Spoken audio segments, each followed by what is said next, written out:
संगम बिहार में सबसे बड़ी प्रॉब्लम पानी की है। हमारे संगम बिहार में आज भी बोरों पे अवैध कब्जा चल रहा है, अवैध कब्जा चल रहा है। सरकारी बोरवेलों से अवैध वसूली कर रहे हैं, सरकारी बोरवेलों से। बताइए, आज ये सवाल मैंने किए, आपके घर का कोई बड़ा बुजुर्ग भाई बंधु भी कर सकता था, क्या उसका अपमान इस तरीके से मुख्यमंत्री लेवल के आदमी को करना चाहिए? आदरणीय मुख्यमंत्री साहब, मैं आपका इस्तेमाल करता हूँ। सर सुनिए, जब हम आपकी बात सुन सकते हैं, हम मतदाता, इसी वार्ड का मैं मतदाता हूँ सर। अगर आपकी बात हम सुन सकते तो मेरा भी आपके 3 बातें सुननी पड़ेगी सर। मुझे लगा मेरी बात पूरी जी सर आप कर लेना, मैं आपका पिछले 2 घंटे से वेट कर रहा हूँ सर। मैं आपसे सिर्फ 3 प्रश्न करना चाहता हूँ सर। भाई अगर मैं गलत बोलूँ तो आप तमाम लोग मुझे मिलकर मारना, अगर मैं गलत बोलूँ तो।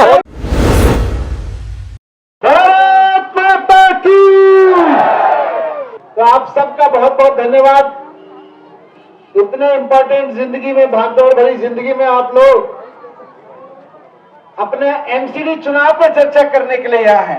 जेपी नड्डा जी आए थे, पूरी दिल्ली की ताकत लगाई, देश की सबसे बड़ी राष्ट्रीय पार्टी के, दुनिया की सबसे बड़ी पार्टी के अध्यक्ष अभी आए थे। इतने लोग नहीं चल रहे थे उनके साथ जितने आप लोग बैठ रहे हो। तो मैं आपको बहुत बधाई देता हूं पहले से। लेकिन पीछे बताओ, एमसीडी का सबसे इंपॉर्टेंट काम, सबसे मेन काम क्या होता है? एमसीडी किस लिए बनाई जाती है? साफ सफाई के लिए। बच्चा जानता है कि एमसीडी साफ सफाई के लिए बनाई जाती है, लेकिन बीजेपी नहीं जानती। सही कह रहे हो। पूरी दिल्ली में, अपने वार्ड की बात नहीं करूंगा क्योंकि यहां तो हमारे ही पार्षद थे और उन्होंने काम भी किया है, लेकिन पूरी दिल्ली में तो एमसीडी की सरकार है 15 साल से नगर निगम में। आप कहीं भी जाते होंगे गंदगी मिलती है, कूड़े के पहाड़ देखने को मिलते हैं, नाली खंजे ऐसे टूटे फूटे देखने को मिलते हैं। तो मैं आपसे कहना चाहता हूं कि आने वाले समय में 4 तारीख को होने वाले वोट में और 7 तारीख को आने वाले रिजल्ट में एमसीडी में केजरीवाल जी की सरकार बनने जा रही है, ये तक तय है। अब ये तो हवा पे लिखा हुआ है कि एमसीडी में भी केजरीवाल, हवा में भी घूम सुनाई दे रही है चारों तरफ के एमसीडी में भी केजरीवाल। तो एमसीडी में तो केजरीवाल की सरकार बने और यहां केजरीवाल का पार्षद बने, तब चलेगी गाड़ी। केजरीवाल का विधायक, केजरीवाल की पार्षद और साथ साथ एमसीडी में भी केजरीवाल की सरकार। आपके इन दोनों पार्षदों ने खूब काम किया, विधायक ने खूब काम किया। विधायक की तो सरकार है, लेकिन एमसीडी में सरकार नहीं थी, फिर भी काम किया। और कल को एमसीडी में भी केजरीवाल की सरकार होगी तो सोचो कितना काम करेंगे। ये बीजेपी वालों ने ना पैसा बहुत कमा रखा है, बहुत पैसा कमाया इन्होंने 15 साल में। और ऊपर वाले तो जाने कितना कमाई रहे इनके, तो इनके पास पैसा बहुत है। ये चुनाव में पैसा वैसा बांटने का धंधा शुरू करवा रहे हैं हम, दारू बांटने का भी धंधा शुरू करा रहे हैं। दारू वारू बांटे तो तोड़ के फेंक देना नाली में, पीना वीना मत, बेकार की चीज होती है। और पैसा बांटे तो पैसा लेके रख लेना, इनके बाप का पैसा नहीं है, अपना ही पैसा लूट के रखा हुआ है। लेकिन बहुत झाड़ू को लगाना, ये मैं इसलिए कहूंगा कि कोई बीजेपी का गुंडा आएगा पैसा बांटने, आप बोलोगे नहीं भाई मैंने तो केजरीवाल जी को वोट देना है, वो लड़ेगा वहां से। पैसे ले लो, पैसे उसके बाप के नहीं है, उसके बाद में वोट झाड़ू पे लगाना। पैसे तो हमारे आपकी मेहनत के कमा रखे हैं, हम और आप कमाते हैं, वो लूट के ले जाते हैं। 15 साल से भाजपा की सरकार है, किसी ने कुछ किया? कुछ नहीं किया। किसी को याद है कोई काम 15 साल में इन्होंने किया हो? और हमारी केजरीवाल जी की सरकार तो 7 साल से। आप बताओ कोई काम किया है? बताओ क्या किया है? मोहल्ला क्लिनिक, बच्चे को भी पता है मोहल्ला क्लिनिक। और शिक्षा में काम करा है, शिक्षा में काम किया है, बसें महिलाओं के लिए फ्री करा रखी है। और बताओ है सड़कें बनवाई, और बच्चे भी बता रहे हैं, महिलाएं बताए जाती है ना बसों में। देखो हंस रही है सारी, कह रहे हैं हमारे लिए तो ऐसे है केजरीवाल के राज में। अब देखो, मैंने आपसे पूछा केजरीवाल सरकार ने कुछ काम कराया कि नहीं कराया, आप रुक नहीं रहे, चुप नहीं हो रहे काम बताने में, बताए जा रहे हो, बताए जा रहे हो, बताए जा रहे हो। मैंने पूछा कि भाई बीजेपी ने 15 साल में काम कराए, आप हाथ हिला के थक जा रहे हो, बोले नहीं कराए, नहीं कराए, नहीं कराए। केजरीवाल जी जो कहते हैं वो आदरणीय मुख्यमंत्री साहब, मैं आपका इस्तेमाल करता हूँ। सर सुनिए, जब हम आपकी बात सुन सकते हैं, हम मतदाता, इसी वार्ड का मैं मतदाता हूँ सर। अगर आपकी बात हम सुन सकते तो मेरा भी आपके 3 बातें सुननी पड़ेगी सर। मुझे लगा मेरी बात पूरी जी सर आप कर ले रहे, मैं आपका पिछले 2 घंटे से वेट कर रहा हूँ सर। हाँ जी, बोलिए। मैं आपसे सिर्फ 3 प्रश्न करना चाहता हूँ सर। सर आदरणीय मुख्यमंत्री साहब, आपने जो भी कार्य करे बहुत अच्छे करे, लेकिन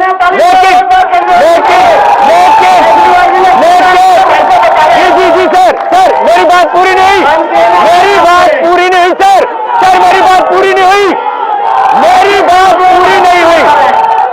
सर आप मेरी बात पूरी नहीं सुन रहे सर।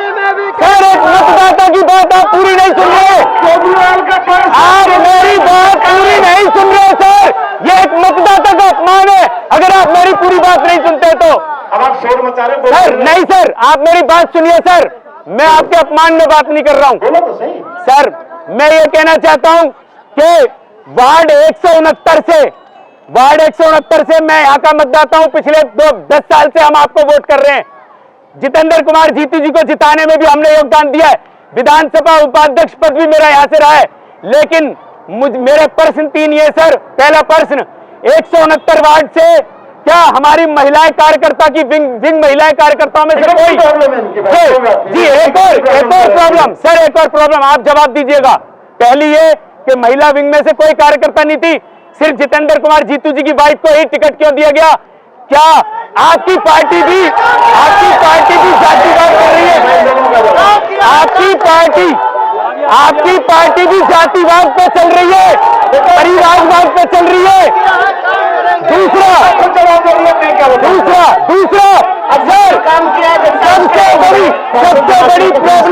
सबसे बड़ी प्रॉब्लम संगम द्वार में पानी की है। पानी पे अवैध वसूली हो रही है, अवैध वसूली हो रही है सर। पानी के बोरों से झगड़ा हो रहा है। सुनिए मेरी बात सुनो सर, सुनिए। विधानसभा में भी आप लोग टिकट मांग रहे हैं। नहीं सर, टिकट तो 1 को मिलेगा, 9 को, 8 को, तो 7 को तो किसानों को मिलेगा, और हमको तो नहीं मिलेगा। 1 को टिकट मिलेगा। लेकिन सर संगम 1 को टिकट मिल गया। अब आपसे संगम बिहार के अंदर सबसे बड़ी परेशानी पानी की है, और पानी को लेकर के झगड़ा होता है। टिकट के लिए टिकट चलनी बंद करो। नहीं, पानी की है भाई, मेरी बात सुन के जाना, तमाम लोग सुन के जाना। बात करनी है जी, माइक दीजिए मेरे को, माइक दीजिए सर, माइक दीजिए ना। क्या हो गया? मैं भी मतदाता हूँ, मुझे बोलने का अधिकार है, जनता बोल सकती है, इस अधिकार है। बदतमीजी नहीं है सर। मुझे फोन दीजिए आप, मुझे आप माइक दीजिए, माइक दो, मुझे बोलने दो, मुझे बोलना है, मुझे बोलना है भाई। अगर मैं गलत बोलूं तो आप तमाम लोग मुझे मिलकर मारना। अगर मैं गलत बोलूं तो मुझे माइक दो, मुझे बोलने दो। ये बोलने नहीं देंगे भाई। मैं ये बोलना चाह रहा हूँ, संगम बिहार में सबसे बड़ी प्रॉब्लम पानी की है। हमारे संगम बिहार में आज भी बोरों पे अवैध कब्जा चल रहा है, अवैध कब्जा चल रहा है बोरों पर, अवैध वसूली हो रही है।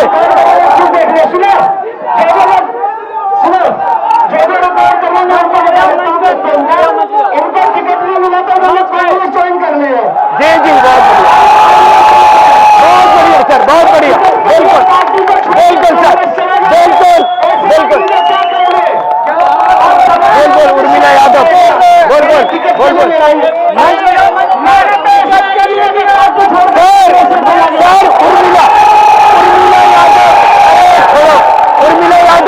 उर्मिला यादव कांग्रेस ज्वाइन करनी। उर्मिला यादव ने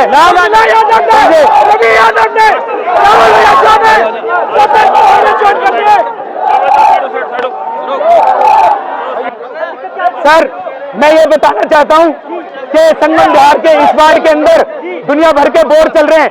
जैसे पहले चलते थे बीजेपी के राज में, अन्य पार्टियों के राज में, आज भी वैसे ही चल रहे हैं। और मैं कहता हूं बोर्ड भी कराएं। लेकिन आप सोचिए आपने देखा होगा किसी मोहल्ले के अंदर अगर दो मोहल्ले के अंदर झगड़ा कराना हो तो वहां बोर हो जाता है। एक मिनट, आप बताइए, क्या किसी बड़े अधिकारी के आने पर अगर मैं सभ्यता के साथ उस अधिकारी के सामने अपनी किसी तकलीफ को रखता हूं तो क्या उनका फर्ज ये बनता होगा? बताइए मुझे। बात तो तेरे को क्या यार, बाद में करके बात, चलो यहाँ से अब चलो यार, यहाँ से पहले चलो यार, बात बाद में करना, चलो बात ही नहीं बोल पाए ना, बाद में करेंगे भाई। ये एक सभ्य नेता की पहचान है, मुख्यमंत्री लेवल की। कोई बात नहीं है, जो बंदा अपनी बात कहना चाह रहा है उसकी बात ही नहीं सुन रहे। अरे मैं कह रहा हूँ मेरी बात तो सुननी चाहिए ना, आज बात करेंगे।